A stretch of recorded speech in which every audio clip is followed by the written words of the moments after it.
Such அப்படிப்பட்ட அப்படின்னு அர்த்தம், இல்லைன்னா அந்த மாதிரியான அப்படின்னு அர்த்தம். ஏ மேன் ஒரு மனிதன், சச் அ மேன் அப்படிப்பட்ட மனிதன்.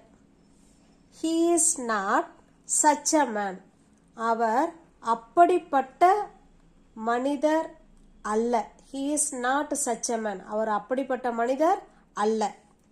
She is not such a woman அவள் அந்த மாதிரி ஆளு இல்லை, இல்லை அந்த அப்படிப்பட்ட பொண்ணு அவள் இல்லை. ஏ கொஸ்டின் ஒரு கேள்வி, சச் அ கொஸ்டின் அந்த மாதிரியான ஒரு கேள்வி. ஐ told you many times please don't ask me such a question அந்த மாதிரியான கொஸ்டின் என்கிட்ட கேட்காதன்னு நான் பல தடவை சொல்லிட்டேன்.